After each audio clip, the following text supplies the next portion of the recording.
हरिओम, ओम आनंद ma'am, Om Shanti ma'am, ओम ज्ञान ma'am. आप सभी दर्शकों का हमारे चैनल पर स्वागत है। आज हम लोग बीएड सेकंड सेमेस्टर के अंतर्गत चिंतन स्तर पर शिक्षण का अध्ययन करेंगे। चिंतन स्तर का तात्पर्य होता है जब अध्यापक द्वारा कक्ष में बालकों के या अधिगमकर्ता के तर्क की क्षमता, सृजनशीलता, समस्या समाधान की क्षमता, चिंतन की क्षमता, आवश्यकता की पूर्ति करने संबंधी विशेष सोचने की क्षमता इत्यादि क्षमताओं का विकास करने के लिए जो शिक्षण विधि अपनाई जाती है वह सभी शिक्षण विधि की प्रक्रिया क्या कहलाती है? चिंतन स्तर का शिक्षण कहलाती है। अब इसको देखते हैं व्यवस्थित रूप से। तो शिक्षक द्वारा कक्ष में उच्च मानसिक स्तर के विकास हेतु, उच्च मानसिक स्तर का तात्पर्य है बालकों में तर्क की क्षमता का विकास हो, सृजनशीलता का निर्माण करना या अनुकूल परिवर्तन करना या सुधार करना, मनन करने की यानी किसी बात को मन के द्वारा मंथन करना, महत्व को समझना, समस्या के समाधान हेतु चिंतन करना, किसी बारे में उसकी मूल आधार क्या है, उसकी मौलिकता क्या है, उसमें मूल चीज़ यानी सार तत्व क्या है, और किसी भी समस्या या किसी भी विचार व्यवहार के संबंध में सत्यता क्या है, इसको जानने की क्षमता का यदि विकास करने हेतु उद्देश्यपूर्ण ढंग से या व्यवहारिक दृष्टिकोण से समस्या का समाधान करने हेतु विषयों के ज्ञान के लिए जब शिक्षण किया जाता है तो उसे हम चिंतन स्तर का शिक्षण कहते हैं। इसको फिर से देखिए, अध्यापक द्वारा उच्च स्तरीय मानसिक विकास हेतु किसी उद्देश्य या व्यवहार रूपी समस्या के समाधान हेतु व्यवस्थित रूप से ज्ञान देकर व्यवस्थित रूप से ज्ञान का विकास करना या व्यवस्थित रूप से मानसिक क्षमता का विकास करना क्या कहलाता है? चिंतन स्तर कहलाता है। क्या कहलाता है? चिंतन स्तर कहलाता है। यानी जो विशेष क्षमता है वो यही है, इसी का विकास हेतु ऐसी मानसिक क्षमता उसको प्रदान की जाती है उद्देश्य के पूर्ति के संदर्भ में या समस्या के समाधान के संदर्भ में, तो उसे हम कहते हैं चिंतन स्तर का शिक्षण कहते हैं। तो इस चिंतन स्तर के जो शिक्षण होता है यानी पढ़ाने का जो कार्य होता है, इसका मॉडल यानी इसका स्वरूप या इसका प्रारूप निर्माण सबसे अच्छा हंट ने किया था। हंट का शिक्षण प्रतिमान हम देखते हैं। तो हंट ने शिक्षण प्रतिमान में बताया कि जो है अध्यापक को कक्ष में विषय वस्तु को चिंतन स्तर पर पढ़ाने के लिए इन बातों का विशेष ध्यान में रखना चाहिए। यानी बालकों के अंदर समस्या समाधान की क्षमता का विकास करना चाहिए पढ़ाते वक्त। दूसरा, उन्होंने बताया कि आलोचनात्मक यानी किसी भी विषय या समस्या या परिस्थितियों के कमियों को बता करके उसमें सुधार करना, उसमें निर्माण करना, नया खोज करने वाली प्रवृत्तियों को भी बढ़ावा देना चाहिए। तीसरा है मौलिकता, यानी किसी भी समस्या या किसी भी आवश्यकता, किसी भी उद्देश्य के लिए उसमें उसका मूल आधार क्या है, यानी उसका सार तत्व क्या है और उसमें कितनी सत्यता है, कितनी वास्तविकता है, यह भी जांचने परखने संबंधी गतिविधियों को अध्यापक द्वारा कक्ष में विषय वस्तु के माध्यम से प्रस्तुत किया जाना चाहिए या फोकस किया जाना चाहिए। इन तीन बातों पर महत्वपूर्ण रूप से चिंतन स्तर का शिक्षण केंद्रित होता है।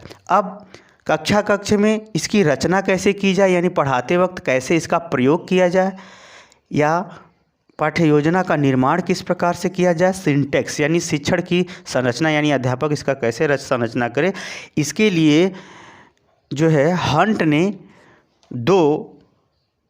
दो विचारकों के दृष्टिकोण को शामिल किया है। पहला है व्यक्तिगत समस्या के समाधान हेतु शिक्षण, जो जॉन डीजनवरी ने दिया था, इसको इन्होंने अपने मॉडल में शामिल किया है। दूसरा, सामाजिक समस्या के समाधान हेतु कूर्ट लेविन के मॉडल को इन्होंने क्या किया है, सामाजिक समस्या के समाधान हेतु अपने मॉडल में शामिल किया है। अब इसको हम लोग देखते हैं अलग अलग। पहला है व्यक्तिगत, यानी व्यक्तिगत समस्या समाधान हेतु अध्यापक किस प्रकार से पढ़ाए, इसके लिए इन्होंने जॉन डीजनवरी के मॉडल को लिया है। जॉन डीजनवरी का मॉडल जो है व्यक्तिगत समस्या के समाधान हेतु बालकों में चिंतन, मनन, सृजनशीलता इत्यादि मानसिक क्षमता के विकास हेतु इन्होंने दो आधार बताया है। पथरहित परिस्थिति का मतलब ये हुआ कि व्यक्ति के सामने या अधिगमकर्ता के सामने समस्या को उत्पन्न कर दिया जाता है और उसका समाधान उससे पूछा जाता है, यानी व्यक्ति और बीच में और समस्या समाधान मतलब अवरोध उत्पन्न किया जाता है, फिर उससे कहा जाता है इसका समाधान खोजो। जैसे आप लोग उदाहरण या अखबार में देखते हो, पूछता है कि पथ जाल, यानी इस पथ जाल को देखो और अपने उद्देश्य तक पहुँचो, यानी उस फल तक पहुँचो या उस घर तक पहुँचो। तो बालक क्या करता है, व्यक्तिगत रूप से उसमें रास्ता खोजता है कि यहाँ से ऐसे ऐसे चले जाएंगे। तो ऐसे टाइप का, यानी वह व्यक्तिगत रूप से, एक उदाहरण के रूप में हम पथ जाल को ले सकते हैं। तो व्यक्तिगत रूप से समस्या के समाधान हेतु व्यक्ति के या अधिगमकर्ता के सामने अवरोध यानी व्यक्तिगत रूप से समस्या कोई बताई जाती है और उसका समाधान उससे पूछा जाता है कि ये इसका समाधान क्या होगा, इसका जो है किस प्रकार से समाधान होगा, ये पूछा जाता है। दूसरा है डिजनबरी ने दो नाक वाली परिस्थिति। दो नाक वाली परिस्थिति का मतलब यह है व्यक्ति के सामने दो विकल्प होते हैं उस समस्या के समाधान हेतु, और उस विकल्प के दोनों विकल्प में से उत्तम विकल्प पूछा जाता है ताकि वह अपनी आवश्यकता या उद्देश्य पूरा कर सके या समस्या का उचित समाधान बता सके। वह उद्देश्य एक भी हो सकता है, दो भी हो सकते हैं। भली बात, विकल्प भी दो होते हैं, उद्देश्य एक या दो हो सकते हैं, और व्यक्ति होता है, यानी व्यक्ति के सामने अनेक जो है समस्याएं उसमें दी जाती हैं। उस समस्याओं में से दो विकल्प ऐसे होते हैं कि जिसके माध्यम से उस समस्या का वो समाधान खोज सकता है, और उन दो विकल्पों में से जो समस्या का समाधान खोजेगा वह समाधान एक भी हो सकता है और दो भी हो सकता है, एक भी हो सकता है या दो भी हो सकता है। इस प्रकार से इन्होंने डिजनबरी ने व्यक्तिगत समस्या के समाधान हेतु दो नाक वाली परिस्थिति और पथ रहित परिस्थिति दो आधार बताए व्यक्तिगत समस्या के समाधान हेतु, जिसको हंट ने अपने मॉडल में शामिल किया है। दूसरा है ख वाला, जो सामाजिक या पारिस्थितिकी समस्या समाधान हेतु। इसमें व्यक्ति और समाज के बीच में समस्या के समाधान हेतु या चिंतन मनन हेतु विभिन्न प्रकार के विचारों को एक साथ प्रस्तुत करते हुए समस्या के समाधान के बारे में अध्यापक को पढ़ाने के लिए या बालकों में वह क्षमता विकसित करने के लिए प्रारूप तैयार किया। किसने? कुर्ट लेविन ने।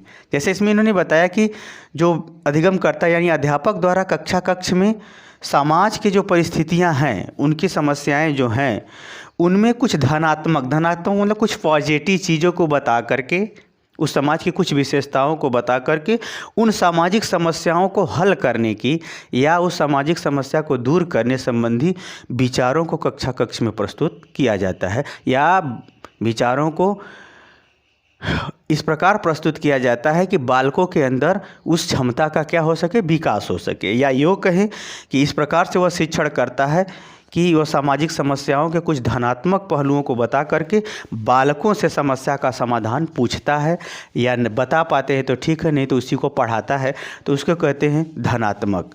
दूसरा का है ऋणात्मक, यानी सामाजिक समस्याओं को बताया जाता है और उसके अंतर्गत उसमें जो है जो समाज की कमियां हैं, यानी जो ऋणात्मक पहलू है उसको बताया जाता है। ऋणात्मक पहलू को बता करके फिर उसका समस्या का समाधान पूछा जाता है, या कक्षा में जब बालक नहीं बता पाते हैं तो अध्यापक उसको पढ़ाता है, तो उसको वो क्या बोलते हैं, ऋणात्मक, यानी सामाजिक समस्या को समाधान करने हेतु ऋणात्मक गतिविधियाँ।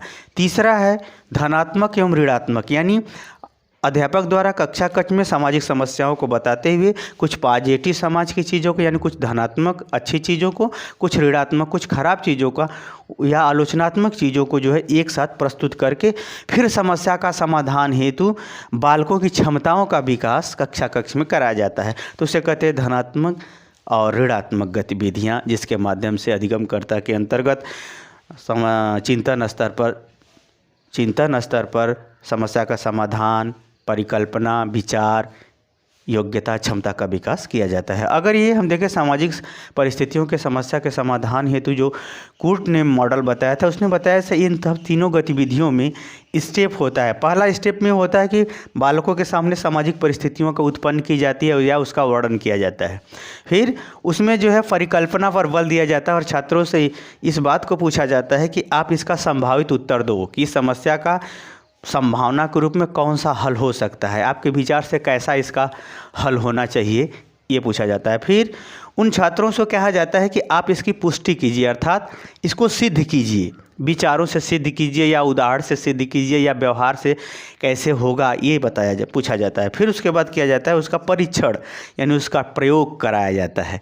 आप प्रयोग करके बताइए, इसको सर्वे करके बताइए, या इसका कोई प्रैक्टिकल हो तो उसको प्रोजेक्ट के रूप में कार्य करके सिद्ध कीजिए। यानी पहले परिस्थितियों से उत्पन्न की जाती है, फिर उसके विषय में संभावित उत्तर को बालकों को खोजने के लिए प्रोत्साहित किया जाता है, फिर उसका उस परिकल्पना के पीछे उनका तर्क क्या है यह जानने का प्रयास किया जाता है, फिर उसका व्यवहार में प्रयोग या उदाहरण या फिर किस प्रकार से उसे सही सिद्ध करोगे वह आधार पूछा जाता है। तो इस प्रकार से जो है चिंतन स्तर पर शिक्षण संबंधी गतिविधियों में हंट ने डिजनबरी और कूर्ट लेविन को मॉडल को शामिल करके एक व्यवस्थित रूप से अपने चिंतन स्तर के शिक्षण मॉडल को प्रस्तुत किया है, जो बहुत ही अच्छा है। सभी के दृष्टिकोण से, अन्य विचारकों के दृष्टिकोण से भी यह बहुत महत्वपूर्ण एवं उपयोगी है। चिंतन स्तर पर शिक्षण करने जब होता है तो बालकों में सृजनशीलता, नई नई खोजें, नए नए सुधार, नई नई संरचनाएं, नए नए व्यवहार, नए नए क्रियाकलाप देखने को मिलते हैं। इसलिए सबसे उत्तम शिक्षण स्तर होता है चिंतन स्तर का शिक्षण, जो अध्यापकों को भी अपने बालकों में प्रारंभ से ही विकसित करना चाहिए।